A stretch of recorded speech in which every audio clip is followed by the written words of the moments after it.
This episode is brought to you by Allstate. Some people just know they could save hundreds on car insurance by checking Allstate first. Like you know to check the date of the big game first before you accidentally buy tickets on your 20th wedding anniversary and have to spend the next 20 years of your marriage making up for it. Yeah, checking first is smart. So check Allstate first for a quote that could save you hundreds. You're in good hands with Allstate. Savings vary. Terms apply. Allstate Fire and Casualty Insurance Company and Affiliates. Northbrook, Illinois. Now tuned into the greatest. The Run with Manny Wilson podcast. The Run with Manny Wilson podcast. Chicago to your speakers. The best sports podcast there is. Yes, sir. What's up, everybody? Welcome back to The Run with me, Manny Wilson, all the way from Detroit to Chicago to your speakers and headphones. I appreciate you tuning in to the first interactive sports podcast. You know, a community that makes sure your voice is heard. So if you hear something you agree with, you disagree with, you like or you dislike, go ahead, shoot us a quick take. 219-413-9405. And of course, we'll play your take back on our next episode. And shout out to SeatGeek for sponsoring this episode. Get $20 off your first ticket purchase when you use the promo code The Run Podcast. Now, this code can only be applied for first-time users on the mobile app or website. So I don't know about you, but basketball season is in full effect right now. So I still want to go to a couple of games, and you should too. So go ahead, create that account, and use that code The Run Podcast. Save yourself $20 off that first ticket purchase. Now, anyway, I know I mentioned the NBA is on the way, but that's not why we're here today. Because as you know, Week 18 just finished up in the NFL, and you know, we actually have our playoffs set right now in the NFL. And you know, the last matchup in the NFL, it wasn't as good as the game as I thought it was going to be actually to finish off the season, but it was a solid matchup. It was a chess match, and you got to respect the chess match when you're watching in the NFL. Between the Detroit Lions and the Minnesota Vikings, man, Vikings fans was acting real wild. That's all I'm going to say. Vikings fans was acting real crazy. You know, having these 14 wins and going into Detroit, they thought they was really about to go in there and put BTA. They was super confident. But they ain't really played no dogs like the Lions. I ain't saying they had an easy schedule or nothing, but I'll elaborate more on the game and exactly what I saw. But first things first, all you need to know right now is that the Lions, they secured the number 1 seed. So shout out to the Detroit Lions. I think this is the first time in history that they've been a number 1 seed. If it's not the first time in history, the last time they did it was like 50s, and it was over 30 years ago. So that's all you need to know about how long it's been since the Lions have ever won 14 games and all of that stuff. It's been forever. So shout out to the Lions. Glad they finally, securing the number 1 seed, and they need it. They need it more than anybody else in the NFL right now because of all the injuries that they've been dealing with on offense and defense. Like, man, they got a lot of crucial guys going down. But before I even talk about the number 1 seed and that's importance of it, is I really genuinely watching this game, I don't know if there's another team that can outcoach the Detroit Lions. And I'm truthfully, genuinely speaking, and I think the Lions have the most talented coaching staff in the NFL. Definitely in the NFC, and you can make the argument for the NFL, including all those AFC teams as well, because the display that I see from Aaron Glenn making adjustments, the defensive coordinator consistently making adjustments and going out there with 4th, 5th string players and still threatening other teams' quarterbacks like crazy, it's ridiculous. Aaron Glenn damn near said, you know what? I don't care where you went to school. I don't care what was your rank. If you was top 100, if you was 4-star, 5-star, if you a dog, come play for me. And I promise you, we can go ahead out here and get some stops and get a win. That's what Aaron Glenn was damn near displaying in that game against the Vikings. He stayed in man coverage a lot. Sent his guys in to go get Sam Darnold, and they did a hell of a job to go get Sam Darnold. And this was a Sam Darnold that looked like he was back with the New York Jets. This guy did not look like a 14-win Sam Darnold and a quarterback of a 14-win team. Let's just be honest and call it for what we've seen. Like, that was crazy. And I got to give a huge shout out to Aaron Glenn because, man, dude really he's been cooking up and he's been making things happen week after week. And there's adjustments that I see in his game. So yeah, there might be quarters and things where the defense might not look good.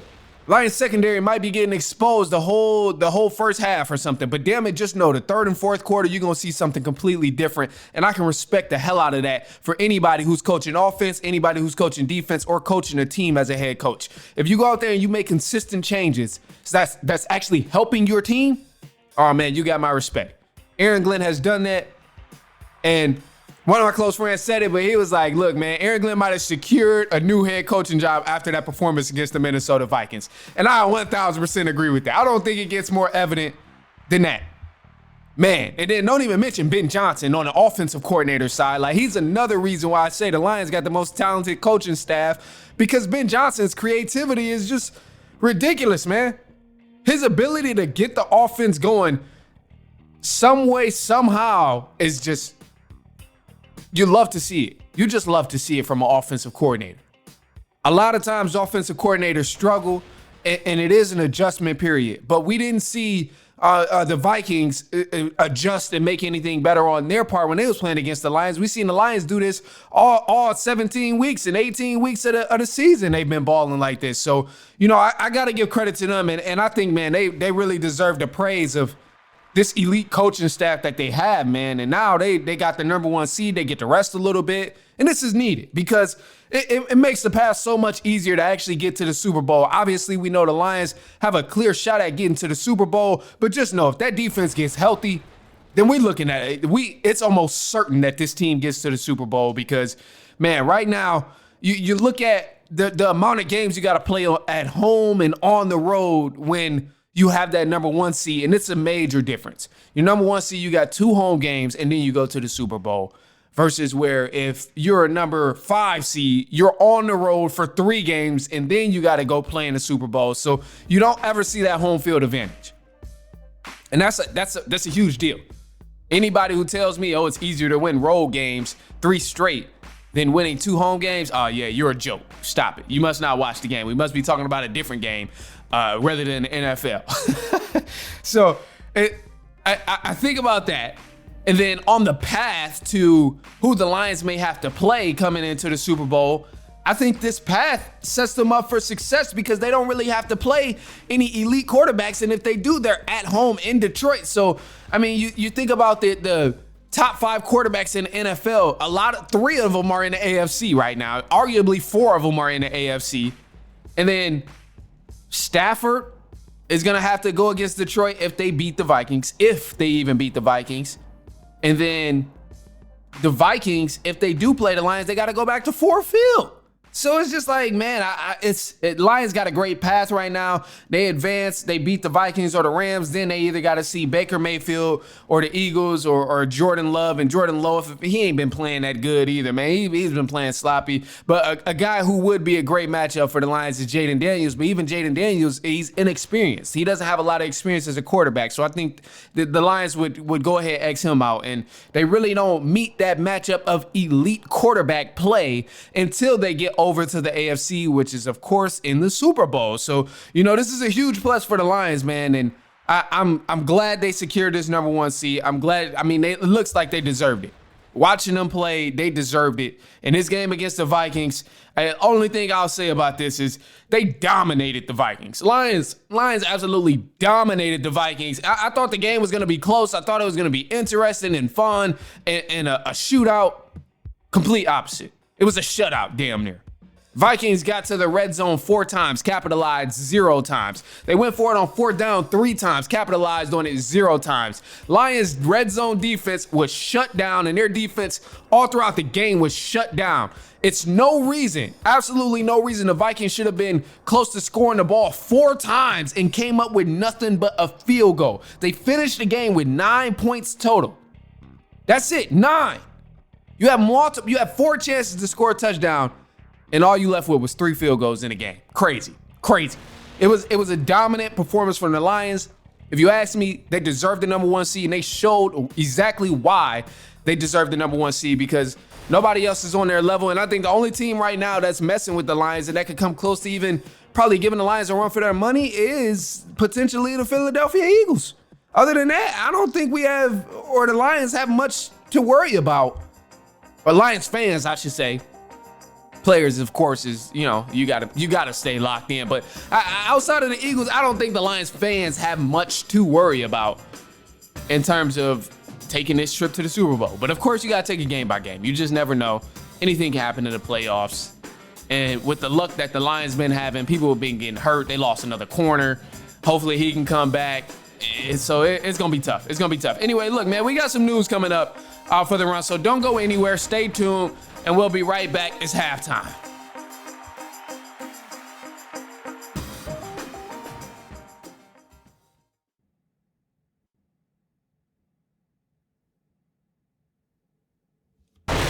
All right, man, let's jump into the news for the run. And of course, I got to give a reminder. So if you're listening and you want to go ahead and just comment on any of the news or throw in a hot take of your own, shoot us a quick take, 219-413-9405. And of course, we'll play your take back on our next episode. But anyway, man, let's kick it off with some college football here. College football, they got the Final Four in this last bracket. You know, this is the first year of the 12-team playoffs, and I've been kind of dogging the 12-team playoffs.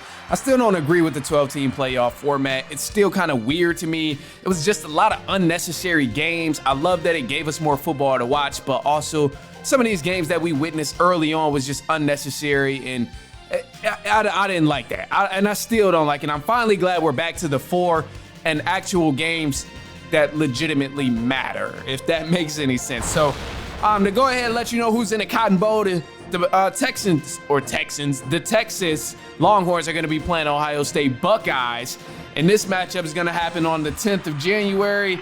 I believe that's Friday. It'll be happening Friday. Yep, that game is going to be happening Friday between Ohio State and Texas. Man, this is going to be a dog matchup. A dog fight here, because Ohio State, I think they got what it takes to go ahead and beat Texas, but obviously Texas is no team to sleep on, and it'll be interesting to see, man. It'll be a great matchup here, and I'm glad we get to witness this for the Cotton Bowl Classic. And then for the Thursday's game, we got the Orange Bowl here, and the Orange Bowl is going to be between Penn State and Notre Dame. I think this is also going to be another elite matchup. Notre Dame, they beat Georgia. I think that was where I left off last time I gave you guys the news, but crazy game there. They kind of just took control and bullied Georgia. Georgia was playing with a backup quarterback the whole time, but still, I'm just a firm believer that's no excuse. You had all week to prepare.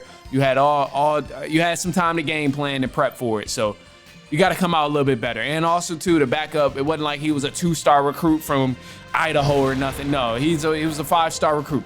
So got to step up in those moments and make a name for yourself. But obviously, he'll probably be going back to Georgia the following year and then, making something happen. But we got Penn State and Notre Dame for the Orange Bowl. And I think if I had to predict a winner, I don't want Notre Dame to win. I don't know why, so don't ask. But I think Notre Dame is actually going to end up taking it. And I would be cool with a Notre Dame and Ohio State championship game. I think that's something to be excited about. I think that's something to be hype about. But I also wouldn't be mad at a Penn State and Ohio State too. Surprisingly, I think it would just be cool to see a Big Ten championship, national championship game. I think that's cool. Personally, Ohio State, Penn State playing against each other, I think that's dope. SEC teams been getting clapped this entire year. Yeah, Alabama, they lost their bowl game, which was just sad.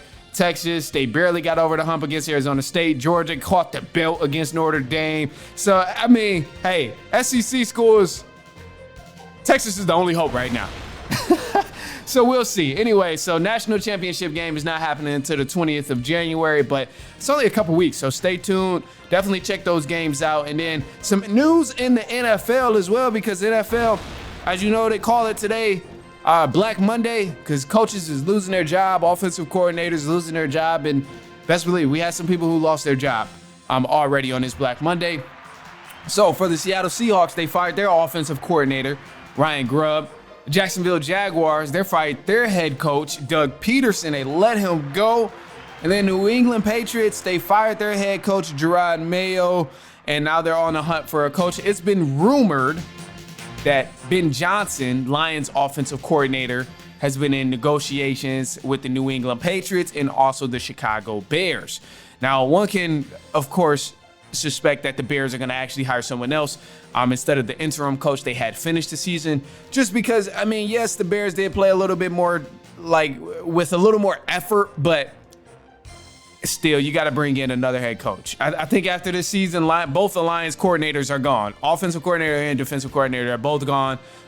Cliff Kingsbury has been in conversations as well. He's Commanders offensive coordinator.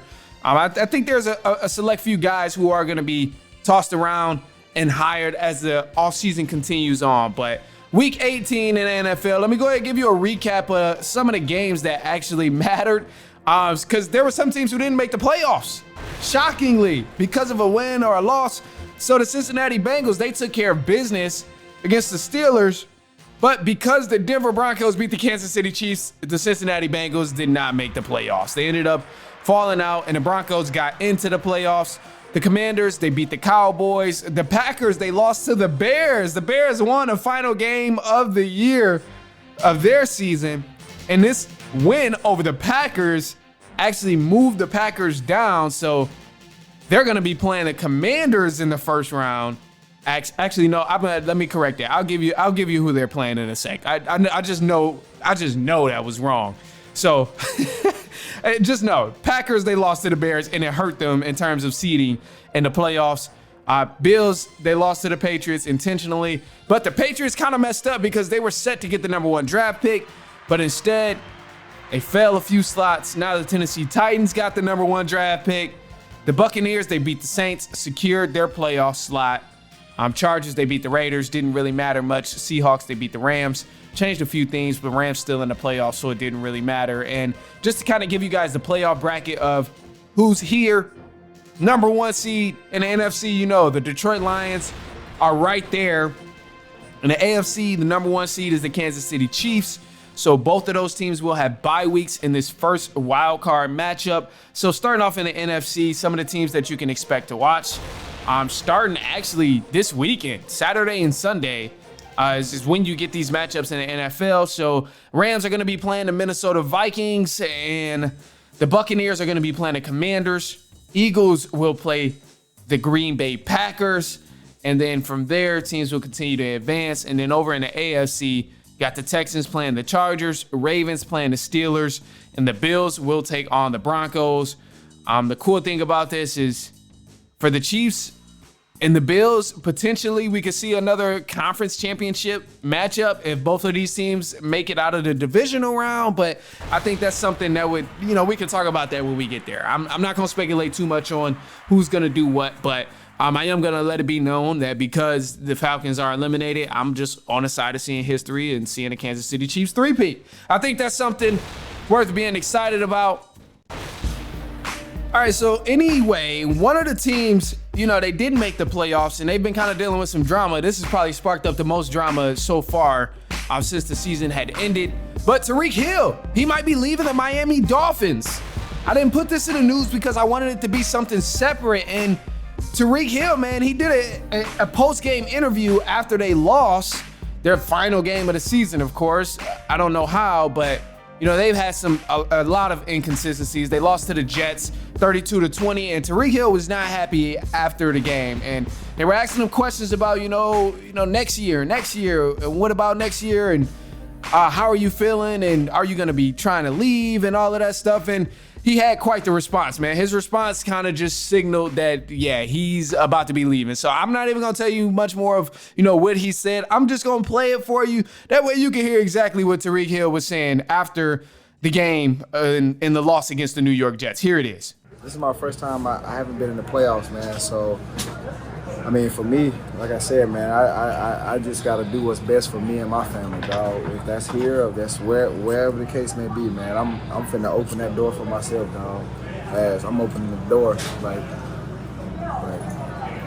I'm out, bro. So it was great playing here, but. You thinking about leaving here? If it is, hey, it gets. Bro said, yes, yes, I'm out of here, man.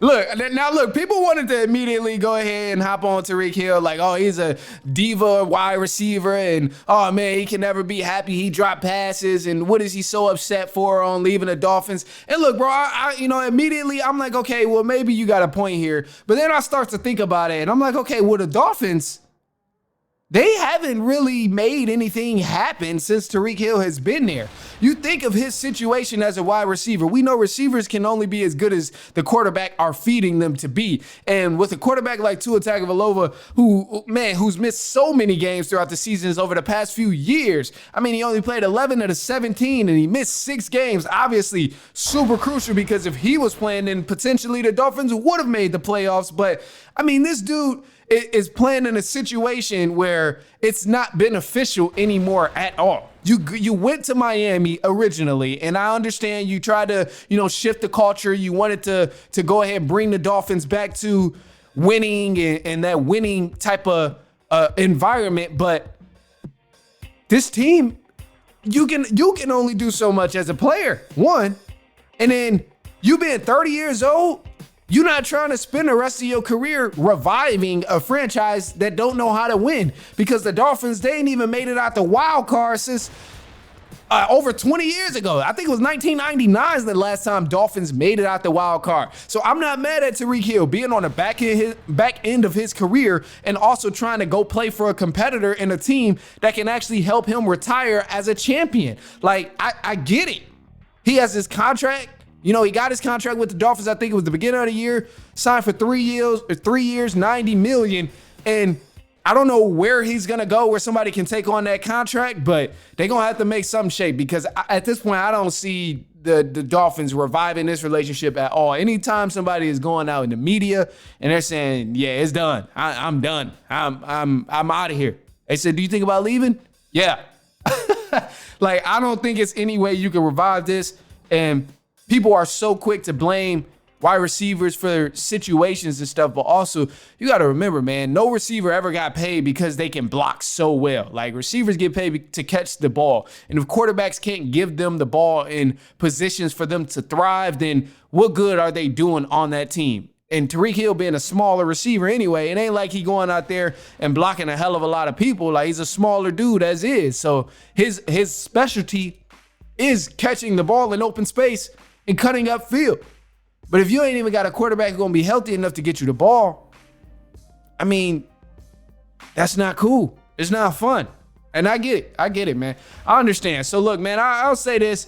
I'm going to leave y'all with this here on a positive note, of course, because obviously, a bunch of the different news and a bunch of games and stuff, people getting fired and all of that. I'm going to just say this, man. Sometimes the situation that you're in, it might be rough, it might be ugly, but just know it's always something you can learn from that situation, no matter what it is. Whether it's a good, bad situation, maybe the worst situation you've ever experienced, is always something you can learn. So just remember, whenever you down and out and you thinking like, man, this is the end, just know, just see what you can pull from it, see what you can learn from it, and capitalize on it next time. Like, hey, that's all I'm gonna say. Accept that however you want to accept it. And then other than that, man, that's all we got for you today. It's a quicker episode. It's snowy outside, locked in the crib, feeling good. Get to watch some football. Actually, man, forget all that. I was about to start rambling, but tomorrow, man, IG Live. You got to follow us on Instagram at The Run Podcast. We're going to be joining On the Hot with Thomas Taree, man. Man, he's got some great stuff. And his pod is dope, so you got to check that out. Looking forward to joining him. We're going to be talking about a lot of different stuff, from quarterback play to the playoffs is beginning and everything. So we're looking forward to that, man. And then we're going to try and have a guest on too later on during the week. But don't quote me on that, because sometimes, it's easier said than done. We'll figure it out. Anyway, send this to a cousin, a brother, an aunt, an uncle, a niece, a nephew, a coworker, a friend, a spouse. I promise you they're not going to mind.